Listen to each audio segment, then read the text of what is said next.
बंधुओं बहुत ध्यान से सुनिएगा कुछ बातों को। देखिए, उपदेश जो शिष्य को देना चाहिए वो हम दीक्षा के बाद देंगे, पर उससे पहले जो सावधानियां हैं वो हम पहले ही बता देते हैं। सबसे पहली बात, अभी भी अगर किंचित भी चित्त में ये भावना है कि हमको महाराज जी अच्छे लगते हैं, बस इनकी बातें अच्छी लगती हैं, इनकी कथा अच्छी लगती है, हम इनसे इंप्रेस्ड हैं, बस इसलिए हमको दीक्षा लेनी है, तो आप गलत कर रहे हो।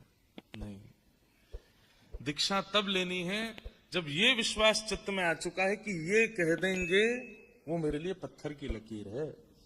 ये अगर आज्ञा कर देंगे कि इस नियम का धारण करना है, तो उस नियम को धारण करने में मुझे दूसरी बार विचार नहीं करना पड़ेगा। महाराज जी के आज्ञानुसार किसी भी क्रिया को करने में हमको किंचित कोई दोबारा सोचने की इच्छा नहीं है। जब ये विश्वास प्रगाढ़ हो चुका हो, कथा सुनकर के, भाव सुनकर के, प्रसंग सुनकर के हम प्रिय लगे हों तो बिल्कुल मत लीजिए। ठाकुर जी प्रिय लगे हों तो ही दीक्षा ग्रहण कीजिएगा। मैं हमेशा कथा में इस बात को कहता हूं। आचार्य की वाणी सुनकर के आचार्य प्रिय लगना चाहिए, ठीक है, उसके प्रति प्रीत्व का भाव होता है, लेकिन उससे अधिक ठाकुर जी प्रिय लगने चाहिए, तभी आप दीक्षा ग्रहण करने के अधिकारी हो। नहीं तो एक बात स्पष्ट मान लीजिएगा, आज दीक्षा लेने के बाद आप जो भी करेंगे पुण्य उसका फल तो मिलेगा आपको, और जो भी करेंगे पाप उसका फल मिलेगा हमको। कभी अगर हमारे सिर में दर्द हो रहा हो, कभी हमारे कुछ शरीर में दिक्कत हो जाए, तो समझ जाइएगा हमारे किसी गुरु भाई ने कुछ किया है, तभी इनकी अस्वस्थता आ रही है। तो इसलिए बहुत दायित्व वाली ये कहने वाली बात। अब लोग बाग इतने सब जगह से कह रहे हैं, बोले 7 लाख रजिस्ट्रेशन। मैं तो उस समय चक्कर खा के गिर गया। मैंने कि 7 लाख में से 1 लाख ने भी अनुचित किया तो मेरा क्या होगा। तो वो तो एक बात है। अभी भी जितने लोग बाहर खड़े हैं वो थोड़ी देर तो सुन लो भैया, फिर चले जाना। हाँ, दीक्षा के क्रम फिर वो जो यहाँ विराजमान है, क्योंकि अत्यंत गोपनीय रहस्य है, उसको ज्यादा प्रकाशित उद्घाटित नहीं करना है। तो लोग बागों में ये चर्चा होने लगी, इतने लोगों के रजिस्ट्रेशन हुए। पहली बात तो कई जगह ऐसी अफवाह भी हुई कि सब लोगों से पैसे लेके रजिस्ट्रेशन कर रहे हैं। ऐसा बिल्कुल नहीं, आप सबको जानते हैं फ्री रजिस्ट्रेशन है। रजिस्ट्रेशन करने का कारण इसीलिए था क्योंकि मुझे कहीं ना कहीं अंदेशा था कि संख्या बहुत हो जाएगी, और रजिस्ट्रेशन एक प्रक्रिया है। हम मानवों का स्वभाव है कि हम प्रक्रिया से करने वाली चीजों में थोड़े आलसी हैं। सहज अगर हम बोल दें कि सीधे फोगला आश्रम आ जाओ, आके दीक्षा ले जाओ, तो यहाँ इतनी भीड़ होती कि तन रखने की जगह नहीं। इसलिए हमने एक प्रक्रिया बनाई कि चलो थोड़ा आदमी को आरकस आएगा, आलस आएगा, तो जिसके मन में भाव नहीं है वो करेगा ही नहीं, तब जाके 7 लाख रजिस्ट्रेशन होंगे। तो सोचो अगर हम वैसी खुली छूट देते तो क्या हालत होती। और मैं एक बात बहुत स्पष्टता से जानता हूं, इनमें से 40-45% लोग केवल प्रभाव देख करके करना चाह रहे हैं। हमारी पुनः पुनः प्रार्थना है आपसे, प्रभाव नहीं। आप गुरु के प्रति समर्पण लाइए, उनके स्वभाव से परिचित होइए। ठाकुर जी प्रिय लगने चाहिए, वाणी से, विचार से, भाव से, कथा से, तो ही ये संबंध उचित होगा। तो उनमें से कुछ लोगों को चुना गया है।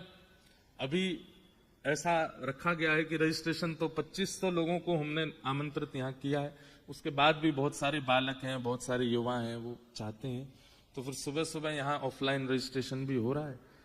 संख्या भैया देखो, हमारे श्री वैष्णव संप्रदाय में ऐसा नहीं हम मंच से दीक्षा दे दें सबकी हो गई, नहीं। एक एक व्यक्ति को हमारे पास आना पड़ेगा और एक एक व्यक्ति की प्रक्रियाएं होंगी। उन प्रक्रियाओं के बाद ही वो दीक्षा। अब हमको एक बहुत अच्छी बात लगी कि भाई अगर अपने शिष्य अथाह बनाने हैं तो सारे शॉर्टकट अपना लो। गुरु मंत्र माइक पे बोल देना, शंख चक्र सबको ऐसे ही 5-10 शंख चक्रों की मुद्रा बनवा दो, सबसे कह दो एक एक के जाके कंधे पे लगा दो। अगर बहुत संख्या में सबको दीक्षा देनी है तो फिर हम 5000 लोगों को भी दीक्षा 1 घंटे में दे सकते हैं। लेकिन एक बात बहुत जरूरी है कि हमको तो दीक्षा आप जीवन भर देनी है, आपकी तो एक ही बार होगी। आपकी वो जो एक बार होने वाली है उसमें शॉर्टकट नहीं है। उसमें ये शॉर्टकट नहीं चलेगा कि भाई माइक से बोल दिया, सबको शंख चक्र दे दिए और वहीं बैठ करके ले लो, हो गया काम, सब चलते बनो। ऐसे संख्या बढ़ाने वाली बात आ जाए तो महाराज हम एक दिन में 1 लाख लोगों को दीक्षा दे देंगे, लेकिन संख्या नहीं बढ़ानी है। मेरे लिए तो जीवन पड़ा है दीक्षा देने के लिए, आपके लिए तो एक ही बार का क्रम है ना, तो वो विधि से हो, विधान से हो, नियम से हो। अब तक हम आपके महाराज जी थे, अब तक हम आपके जो भी थे, अब हमारा आपसे संबंध हो गया, हम आपके हो जाएंगे, आप हमारे हो जाओगे। तो आज के बाद आप और हम अलग नहीं है। इसलिए ये पूरी, भाई किसी से विवाह करना हो, ठीक है, आजकल शॉर्टकट चला है कि जो प्रिय लगता है उसके संग रहने लगो, उसके संग आनंद करो, लिविंग रिलेशनशिप में चले जाओ, पर उसको प्रमाणित विवाह तो नहीं माना जाता। प्रमाणित विवाह तो माता पिता की आज्ञा होगी, होम यज्ञ होगा, ब्राह्मणों के सन्मुख होगा, उसमें फेरे होंगे, देवताओं का आह्वान होगा, अग्नि सब संस्कार आदि सब होते हैं, पाणी ग्रहण संस्कार, तभी विवाह संपन्न माना, तभी वो पति पत्नी कहलाते हैं एक दूसरे के।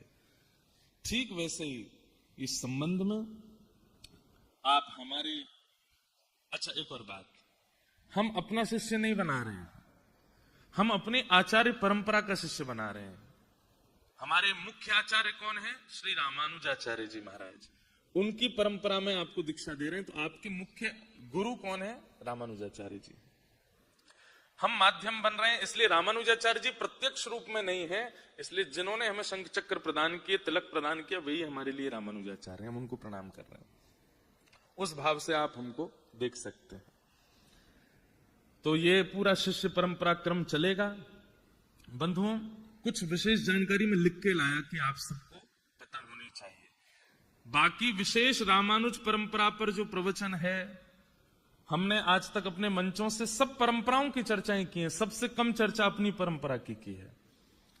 अभी ये परंपरा की चर्चा केवल आप लोगों से होगी और किसी से नहीं होगी।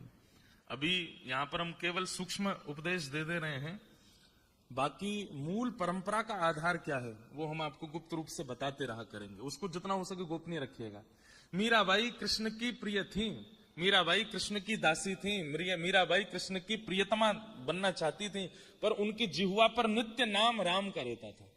मीराबाई का गुरु मंत्र राम था, राम राम राम राम। मीराबाई राम राम जपती थी और ठाकुर जी को भजती थी। तो इसलिए ये गोपनीयता है।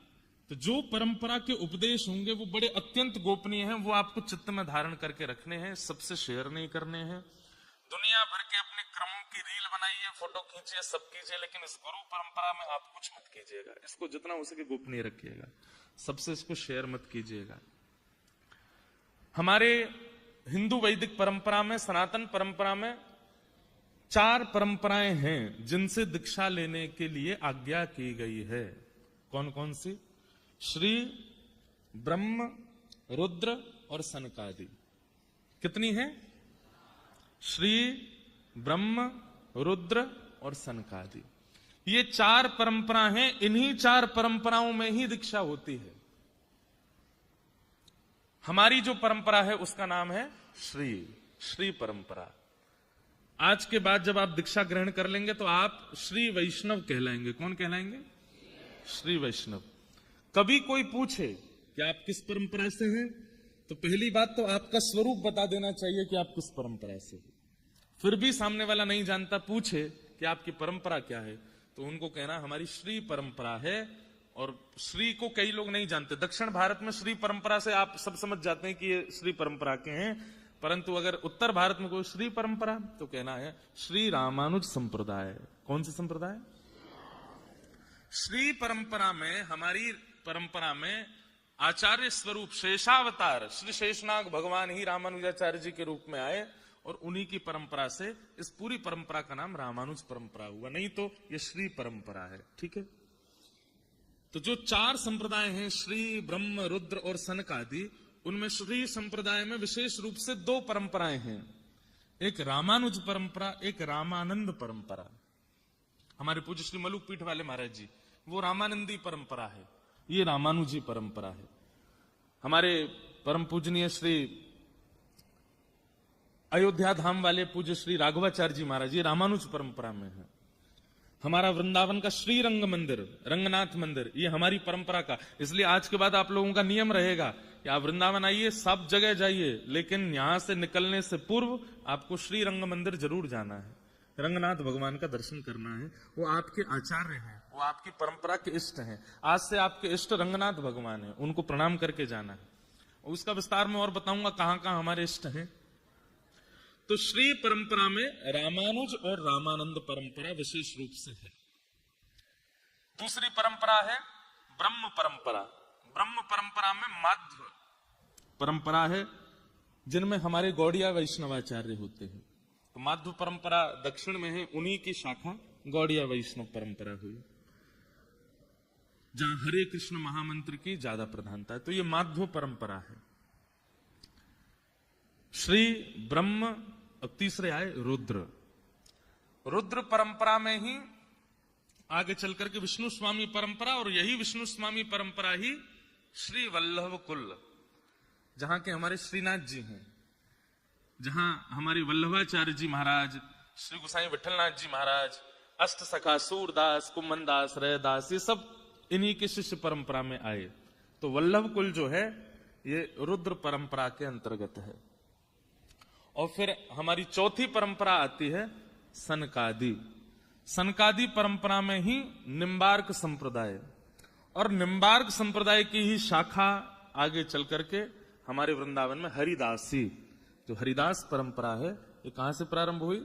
ये निम्बार्क परंपरा से ही प्रारंभ हुई। तो ये चार परंपरा हैं, श्री, ब्रह्म, रुद्र और सनकादि। हमारी परंपरा कौन सी है? श्री। अब ये याद रहेगी चीज। दूसरी बात, कई बार आपके मित्र गौड़िया हैं, आपके मित्र रामानंदी हैं, आपके मित्र किसी अन्य परंपरा में हैं, तो कई मतों में आपके में और उनके में भेद होगा। आपको चाहिए उनके मत का सम्मान कीजिए, लेकिन अपने मत का पालन कीजिए। कई बार ऐसा होता है कि आप दूसरे के मत को जब देखते हैं तो उसका मत प्रिय लगने लग जाता है, और उसकी प्रियता में आकर के आपको लगता है कि हमारे मत में तो ऐसा नहीं है, हम ये करके देख लें। नहीं, हमारी आप कथा सुनते हैं, हम हितरवंश महाप्रभु का चरित्र भी कहते हैं, स्वामी श्री हरदास जी का चरित्र भी कहते हैं, हम चैतन्य महाप्रभु के भाव भी सुनते हैं, हम शंकराचार्य जी के भाव भी सुनाते हैं, लेकिन पालन करने की जब बात आएगी तो अपनी परंपरा का पालन करेंगे, जो हमारी परंपरा में निर्देशित है। समझ में आई बात? अब मान लीजिए आपका कोई हरिदासी मित्र है जो हरिदास परंपरा में है। अब हरिदास परंपरा का वो जो मित्र है, हरिदास परंपरा में एकादशी नहीं होती। अब वो तो खा रहे हैं आपके सामने रोटी, चावल, दाल, सब्जी, और आप व्रत करके बैठे। और क्या बताएं, हमारी परंपरा में तो एकादशी करनी पड़ती है भैया, यार हम भी तुम्हारी जैसे होते, खूब चकाचक खाते। उसी समय आपके इस दुर्भाव का दोष हमको लगेगा कि हमने क्यों दीक्षा दी, जब आपको परंपरा के नियमों में रुझान नहीं था। तो ठीक है, तो कभी भी किसी परंपरा के मत वाले का, अच्छा एक तो हो गई ये बात। दूसरी क्या होती? अरे तुम एकादशी नहीं करते हैं, तुम्हारे यहाँ एकादशी नहीं होती, राम राम राम, ये कोई नियम नहीं। किसी की अवहेलना भी नहीं करनी है, और किसी की परंपरा पर रीच करके अपनी परंपरा का त्याग भी नहीं करना है। ठीक है, अपना मानिए, सबको जानिए, ये भाव होना चाहिए। भाई जैसे ब्याह होने के बाद में अब पत्नी दूसरों के घरों की बात अगर अपने, उसके घर में तो ऐसा होता है, उसके तो कलेश ही बनेगा। आपके घर का जो नियम है आप उसका पालन करो। कई 2-3 माताओं को मैंने देखा, उबासी आ रही है, कथा में उबासी ले लेना, इस उपदेश में उबासी मत लीजिएगा। यहां बिल्कुल सावधानी से बैठिए। ये हम बार बार सावधानी इसलिए कर रहे हैं, आपका कुछ नहीं होगा, हमारी लाज रखना भैया, हाथ जोड़ के आपसे प्रार्थना है, बहुत ध्यान से सुनिए। तो सब परंपराओं का भाव रखिए, लेकिन अपनी परंपरा का। अब देखो, जैसे हमारी परंपरा में एक नियम है, क्या? हमारे यहां तुलसी पहनते हैं, पर तुलसी जी का धारण कई स्थितियों में नहीं करते। जैसे आप शौच के लिए जाएंगे, उस समय आप तुलसी धारण नहीं कर सकते। आप अपवित्र अवस्था में तुलसी धारण नहीं। अब कई परंपराओं में नियम क्या है? बोले सोते समय, स्नान करते समय, हर समय तुलसी कंठ में होनी चाहिए, पता नहीं कब प्राण चले जाएं, इसलिए तुलसी का सदैव धारण होना चाहिए। अब उनकी परंपरा को प्रणाम है, पर हमारी परंपरा में नियम है, अगर आप शौच के लिए जा रहे हैं, अगर आप अपवित्र स्थान पर जा रहे हैं, तो उस समय हमारे लिए, क्योंकि श्री देवी, भूदेवी और श्री तुलसी देवी ये ठाकुर जी की हैं, हमारी परंपरा में कल्याण की प्रार्थना नहीं की जाती है कि हे तुलसी मैया आप मेरे कंठ पर रह के मेरा कल्याण करो। नहीं, हमारे यहाँ प्रार्थना है ही नहीं। हम ठाकुर जी से निवेदन नहीं कर सकते, जैसे राखो तैसे रहूं, आपको इच्छा हो तो मेरे पर कृपा करना, मैं आपको जबरदस्ती हठपूर्वक कंठ में पहन करके नहीं डोलूंगा। इसलिए हमारी परंपरा में कई लोग मुझे टोकते, आपकी कंठी नहीं है। हमारी परंपरा में कंठी पहनते हैं, पर उसके नियम हैं। इसलिए अब इस परंपरा को आपको फिर इसका सम्मान करना पड़ेगा कि भाई श्री वैष्णव परंपरा में अगर ये नियम आचार्यों ने बताया है तो आचार्यों की बात हमको माननी पड़ेगी। आप एकादशी नहीं करते, हमारे यहाँ तुलसी धारण हर स्थिति में नहीं करते। आप तुलसी पहनेंगे, लेकिन जब आप अपवित्र अवस्था या अपवित्र स्थान पर या किसी भी ऐसे भाव में है, उस समय आपको अनोसर करना पड़ेगा। अगर आप हमेशा तुलसी धारण करते हैं तो फिर आपको हमेशा शुद्धि का ध्यान रखना पड़ेगा। ठीक है, तो कंठी गले में धारण करके अगर रहते हैं तो फिर आपको बहुत पवित्रता का ध्यान रखना पड़ेगा, तो अनिवार्य है। तो ऐसे ऐसे हमारे भाव हैं। तो ये 4 परंपरा हैं। हमारी परंपरा श्री, उसी परंपरा को रामानुज संप्रदाय कहते हैं। हमारा जो सिद्धांत है वो है विशिष्टाद्वैत। क्या है? विशिष्टाद्वैत। अद्वैत, विशिष्टाद्वैत, ये सब अलग अलग सबके मत हैं। जैसे हमारे मत में ईश्वर मतलब परमात्मा, जीव और प्रकृति तीनों को माना गया है। लेकिन शंकर संप्रदाय में हमारे शंकराचार्य जी महाराज कहते हैं कि नहीं, ये प्रकृति आदि सब मिथ्या है, केवल एक है। सबको प्रणाम है, पर हमारे आचार्यों ने ये मत माना कि जीवात्मा है, परमात्मा है और प्रकृति है। तो इसी 3 भावों को मानने वाले को क्या कहते हैं? विशिष्टाद्वैत। क्या है? हाँ, तो विशिष्टाद्वैत। हम लोग विशिष्टाद्वैत हैं, हमारे यहां तीनों को माना जाता है। तो विशिष्टाद्वैत, ब्रह्म, जीव और प्रकृति। हमारे संप्रदाय का मूल ग्रंथ क्या है? श्री भाष्य। श्री रामानुजाचार्य जी महाराज ने श्री भाष्य की रचना की, श्री भाष्य किया। इसलिए हमारे संप्रदाय का जो मूल ग्रंथ है वो श्री भाष्य है। दक्षिण परंपरा में दाक्षिणात्य जब आप जाएंगे तो वहां पर विशेष रूप से वाल्मीकि रामायण को प्रधान माना जाता है। हमारे यहाँ वाल्मीकि रामायण की प्रधानता है। हमारे 108 दिव्य देश हैं जहां दर्शन करने जाना चाहिए, पर 108 अगर आप नहीं जा सकते हो तो ये कुछ प्रमुख स्थान हैं। साल में एक बार इन स्थानों का दर्शन अनिवार्य है, जाना पड़ेगा। सबसे पहला श्रीरंगम। श्रीरंगम कहां है? त्रिवेंद्रम, तिरुचि के पास में श्रीरंगम। वहां पर रंगनाथ भगवान शेष शैया पर पौड़े हुए हैं। आप वृंदावन उपासना कीजिए, वृंदावन की उपासना ये हमारे हृदय का भाव है, पर अपने इष्ट को प्रणाम करने एक बार जाना पड़ेगा। जो गांव में रहने वाले लोग हैं, शहर में आ जाते हैं तो एक आध बार गांव तो जाते ही है अपनी परंपरा का निर्वहन करने के लिए। तो ठीक वैसे ही वृंदावन आते जाते रहिए। यहां तो पूरे साल ही आना जाना है, सब करना है, पर एक बार समय मिलने पर इन कुछ स्थानों के दर्शन जरूर करने हैं। पहला तिरुचि के पास में श्रीरंगम। दूसरा तिरुपति में विराजमान श्री वेंकटेश भगवान, तिरुपति बालाजी। तिरुपति बालाजी हमारे गुरु भाई हो जाएंगे आज के बाद में। हमारे ठाकुर जी से 4 संबंध रामानुजाचार्य जी के हैं, पिता, पुत्र, गुरु और शिष्य। ये रामानुजाचार्य जी के 4 संबंध ठाकुर जी से हैं। तो जब कभी भी आप तिरुपति जाइए, तिरुपति बालाजी का दर्शन कीजिए, तो आप उनको एक बार ये कह सकते हैं, गुरु भाई जय श्रीमन नारायण। हाँ, क्योंकि तिरुपति बालाजी ने शंख चक्र ग्रहण किया रामानुजाचार्य जी से। तो दूसरा स्थान हमारे संप्रदाय का प्रमुख कौन सा है? तिरुपति बालाजी, आंध्र प्रदेश में। तीसरा कांचीपुरम। कांचीपुरम में श्री वरदराज भगवान विराजमान है। हमारे व्यासपीठ पे जो सन्मुख बैठ करके कथा सुनते हैं, श्री वरदराज भगवान शंख चक्र गदा धारण करके और आशीष की मुद्रा में खड़े हैं वरदराज भगवान। कैमरा वाले भैया ने जूम कर दे, इतकू कर दे लाला। अच्छा, वो वारो कर रो, यहाँ दिखाई दो। ये वरदराज भगवान है, दिख रहे हैं? रुको हम अभी दिखा, दिखे? सबको दिख रहा है? ये वरदराज भगवान है। अब देखो, कांचीपुरम जो है वहां पर वरदराज भगवान विराजमान है, उनके दर्शन होते हैं। लेकिन आपने 2-3 साल पहले एक खबर सुनी होगी कि एक भगवान 40 साल बाद जल से बाहर आए हैं और 40 साल बाद उनका दर्शन हुआ केवल 40 दिनों के लिए या 20 दिनों के लिए केवल उनके दर्शन हुए, किलोमीटरों लंबी लाइन थी और वो फिर से जल में चले गए। अब 40 साल बाद दर्शन होगा उनका फिर से। ये कांचीपुरम के हमारे इष्ट ठाकुर जी हैं। तो अब हम लोगों को दर्शन कम से कम 35 साल बाद होंगे उनके। तो अभी वहां वरदराज भगवान विराजमान है, लेकिन जलाशय में, सरोवर में विराजमान ठाकुर जी, वो 40 साल के अंदर ही उनका दर्शन होता है। कांचीपुरम में ये हमारे संप्रदाय का प्रमुख स्थान है। और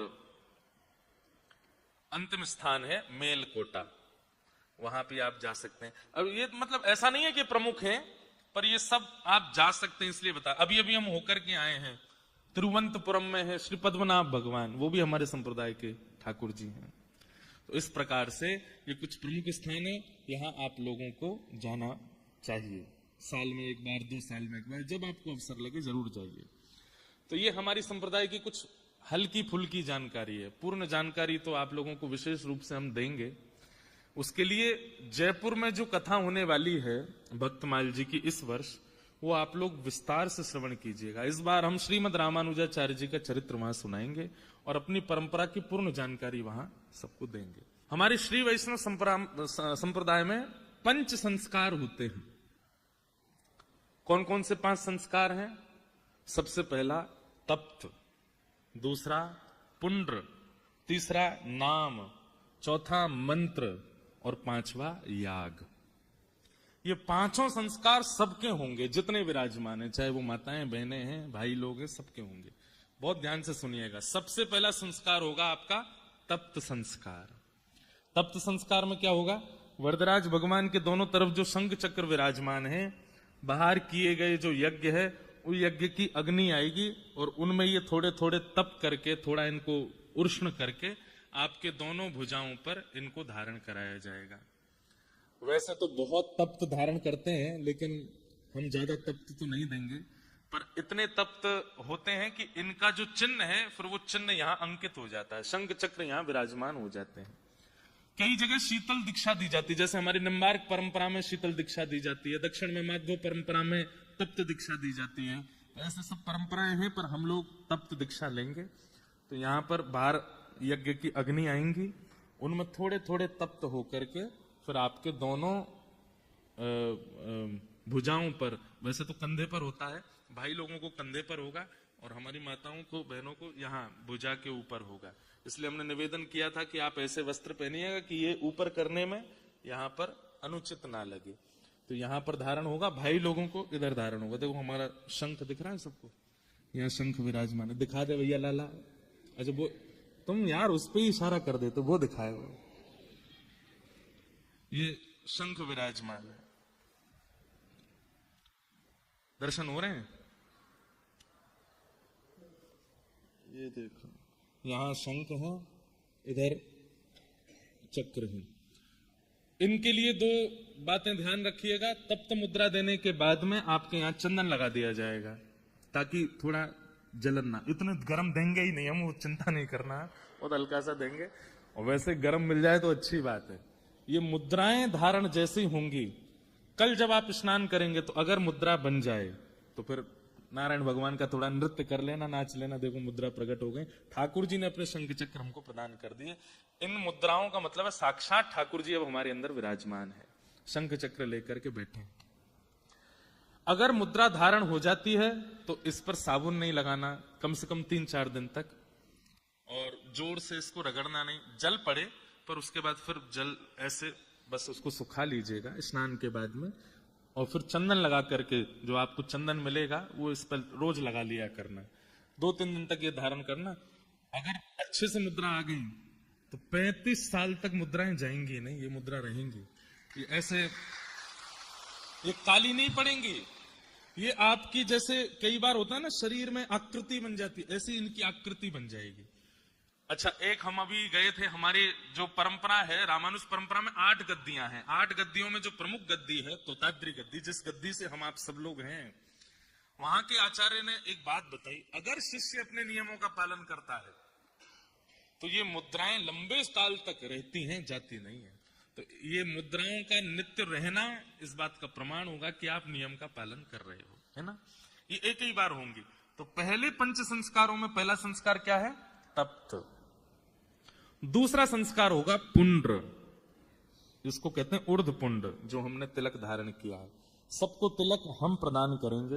एक बात आप सुन लीजिए, हमारे वृंदावन में एक नियम चल गया है कि बाहर रोडों पर लोग सबको तिलक लगा, आप उनसे दीक्षा ले रहे हो एक प्रकार से, वो तिलक धारण नहीं करना है।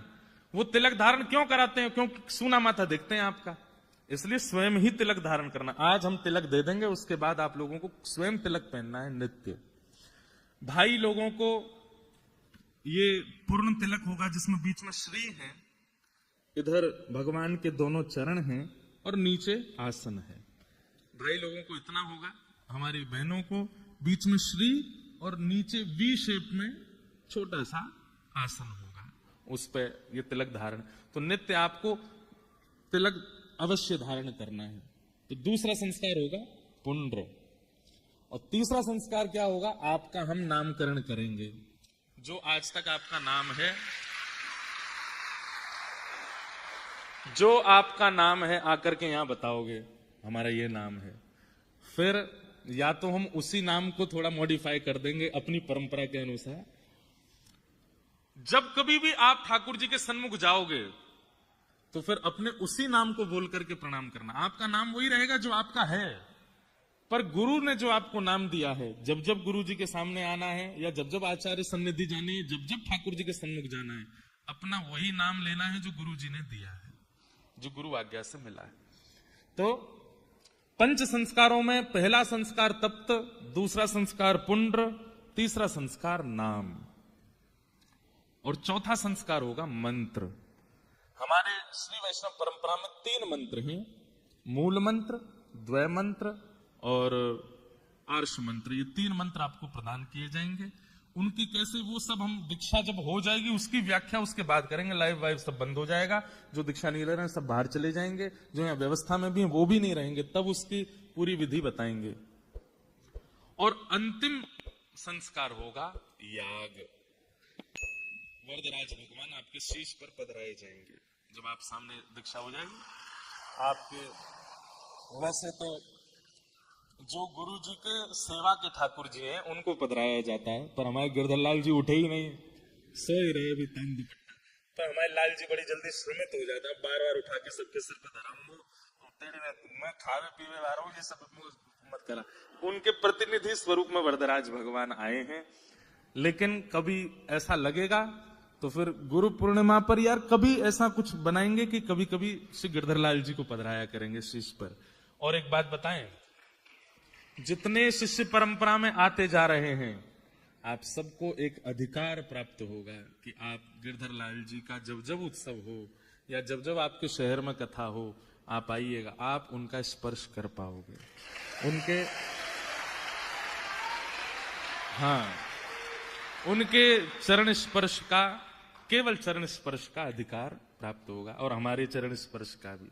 तो बाकी तो ये बात शास्त्रीय है कि गुरु के अलावा चरण स्पर्श नहीं करने चाहिए। माता पिता के करो, गुरु के करो, बाकी आचार्यों को दंडवत प्रणाम करो दूर से, पर स्पर्श करके प्रणाम का अधिकार तो केवल आचार्य को, गुरु को है। तो गुरु को भी आप प्रणाम कर, आप आकर के अपना नाम बोलेंगे जब भी आपके कहना तो हम तुरंत अपने चरण आगे कर लो भाई छू लो, तुम तो हमारे शिष्य हो। और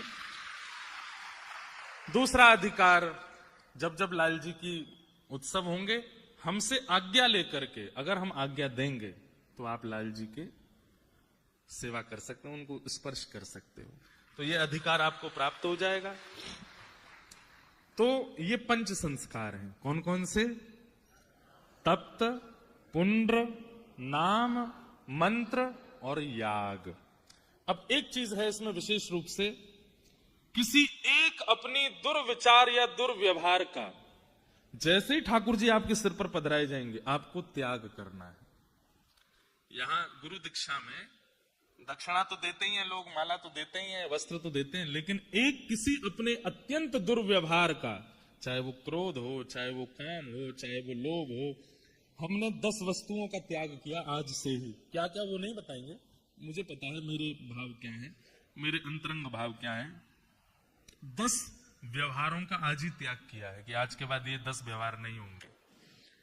तो आप लोगों को भी जैसे ही गुरु दीक्षा हो, ठाकुर जी सिर पर पधराए जाएं, आपको त्याग करना है। उसमें किसी भी प्रकार का एक वस्तु आप